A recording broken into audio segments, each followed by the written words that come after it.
Assalamualaikum warahmatullahi wabarakatuh. Halo teman-teman, perkenalkan nama saya Siti Hikmat Solihah. Nama saya Desweda. Di video kali ini kami akan mempraktikkan bagaimana menjadi seorang konselor dan juga seorang konselor. Video ini dibuat untuk memenuhi tugas UTS bimbingan konseling Dengan dosen pengampu Ibu Ajeng Mulyasari MPD. Selamat menyaksikan.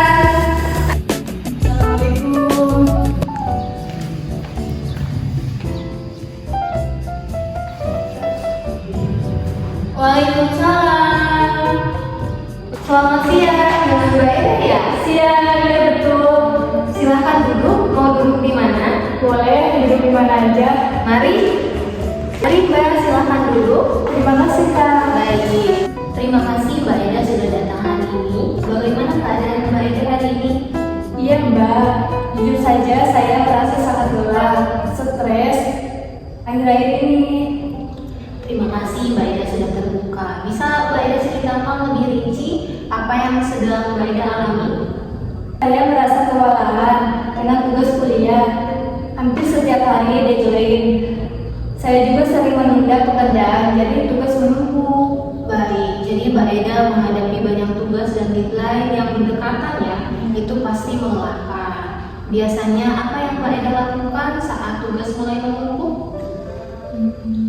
Saya malah menghindar, kadang main HP atau tidur supaya tidak kepikiran lagi. Seperti itu. Itu respon yang wajar Mbak Eda, tapi justru bisa memperparah kondisi. Solusi yang bisa Mbak Eda coba, Mbak Eda harus membuat daftar tugas harian seperti to-do list, mengurutkan berdasarkan prioritas dari yang penting dan yang paling mendesak seperti itu. Dan Mbak Eda juga bisa menggunakan teknik kerjakan 25 menit, istirahat 5 menit. Bagaimana menurut Mbak Eda? Apakah ini memungkinkan untuk dicoba? Sepertinya bisa. Saya belum pernah mencoba teknik itu. Tadi Mbak Eda juga menyebut sering menunda. Menurut Mbak Eda, apa yang membuat Mbak Eda menunda pekerjaan? Biasanya karena saya merasa tugasnya sulit atau terlalu banyak. Jadi saya tidak tahu harus mulai dari mana, Bu. Baik, jadi rasa terlalu berat membuat Mbak Eda berhenti sebelum mulai. Nah, saya mempunyai solusi. Mbak Eda pecah tugas besar menjadi bagian yang kecil. Mulai dari bagian yang paling mudah dulu. Tetapkan target kecil, misalnya hari ini cukup 1 halaman. Dengan begitu, Mbak Eda tidak merasa terbebani sekaligus. Iya, kalau kecil-kecil mungkin lebih ringan. Baik, permasalahan selanjutnya saya lihat Mbak Eda kurangnya manajemen waktu. Bagaimana dengan pengaturan waktu Mbak Eda sehari-hari? Saya belum punya jadwal yang jelas.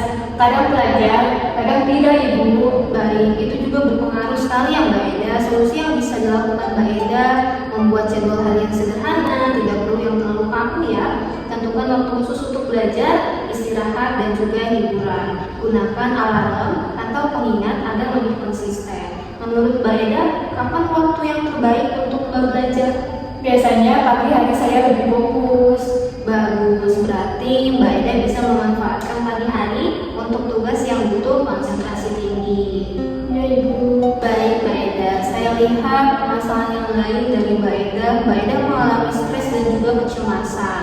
Saat tugas menumpuk, apa yang Mbak Eda rasakan secara emosional? Saya jadi cemas, takut tidak bisa menyelesaikan semuanya.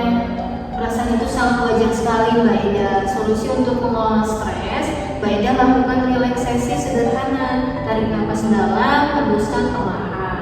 Sisihkan waktu untuk istirahat dan aktivitas yang disukai Mbak Eda. Hindari membandingkan diri Mbak Eda dengan orang lain.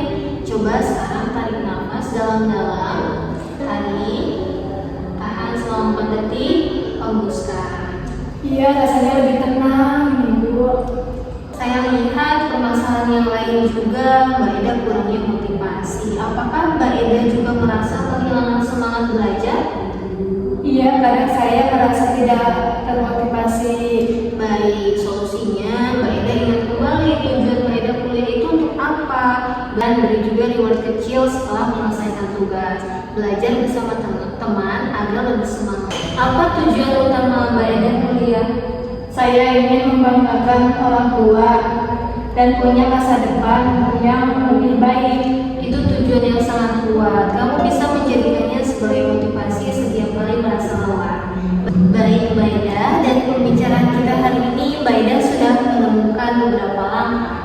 membuat jadwal, membagi tugas, dan mengelola stres. Bagaimana perasaan Mbak Eda sekarang?